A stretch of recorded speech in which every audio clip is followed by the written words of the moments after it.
Frankie Paul's behavior since Friday, when she lost custody of Ever for the next 2 weeks until her April 7th hearing, is really, really concerning to me.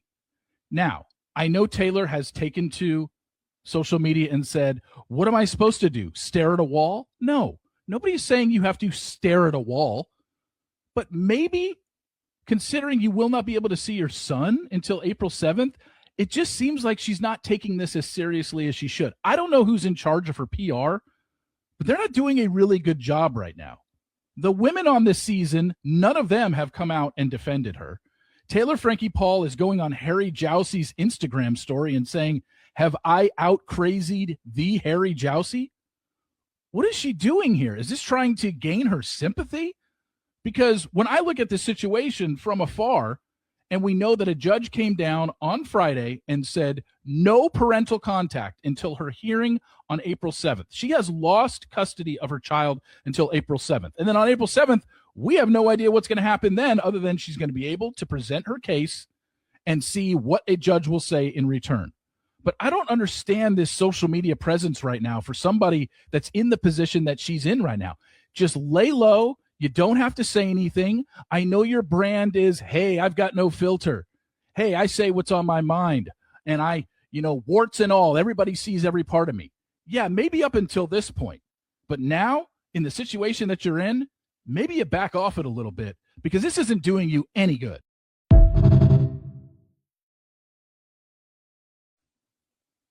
Some of the guys from Taylor Frankie Paul's season are thinking of suing the show. This is laughable, everybody, and I'll tell you why. First off, go ahead. Be my guest. There is zero chance you're going to win up against ABC.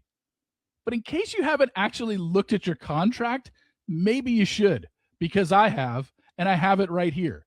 Let me read to you 2 reasons why you will not sue them and you cannot sue them. I guess anybody can sue anybody for anything, so go ahead and try. But page 11, point number 6.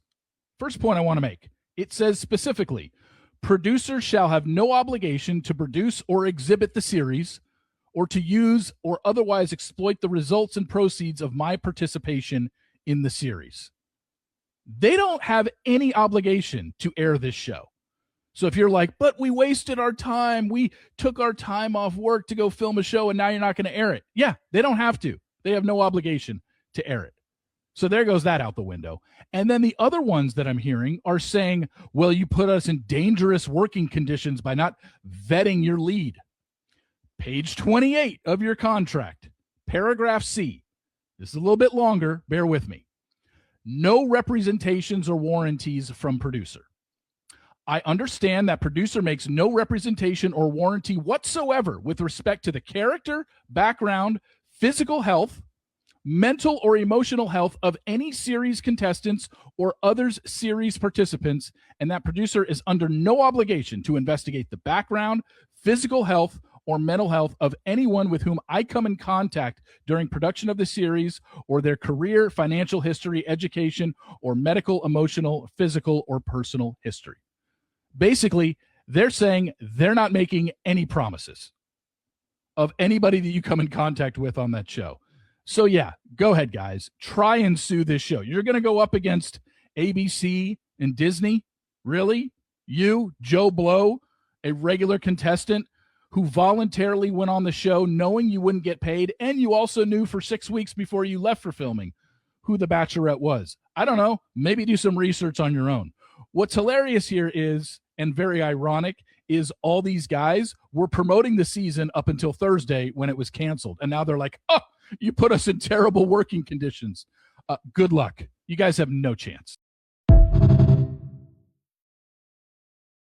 Do you think the Bachelor franchise is done as we know it? Absolutely not. Look at how much coverage it's getting. Look at us talking right now. It's reignited interest and eyes onto the franchise. For better or worse, it's like people are like, oh yeah, The Bachelor still exists. There's people out there that don't even know it's still on. They do now.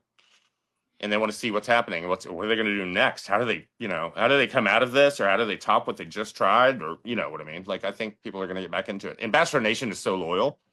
They're not going anywhere. did they just rely on Hulu's vetting of her to be like, she can be our Bachelorette? She just did 4 seasons on a streaming service. Right.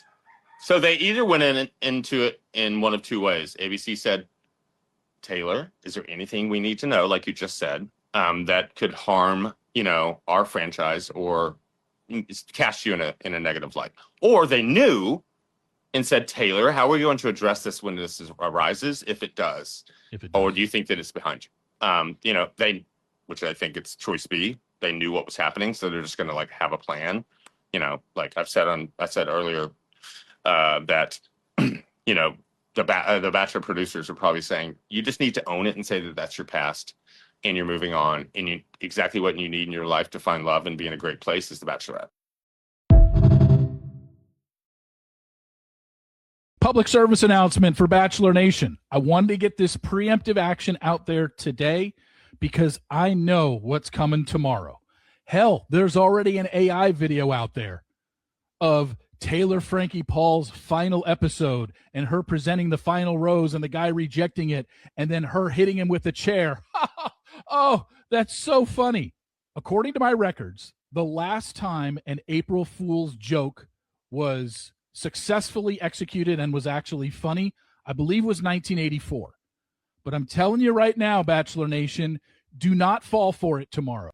But I'm telling you, there will be content creators, there will be bloggers, there will be numerous people out there tomorrow on April Fool's Day that will be putting out content saying Taylor Frankie Paul's season has been agreed to be aired on whatever network, streamer, ABC. Somebody's going to put the story out there and is going to fool people. It's going to make the circuit of, did you see ABC did a 180? They're now going to put Taylor Frankie Paul's season on air. No, just remember, that's why I'm telling you today. Tomorrow is April Fool's. Somebody, if not numerous content creators, are going to try and fool you and say that ABC has done a 180 and changed their mind. They haven't. Don't fall for it. Nothing's ever been funny on April Fool's Day, and it never will be.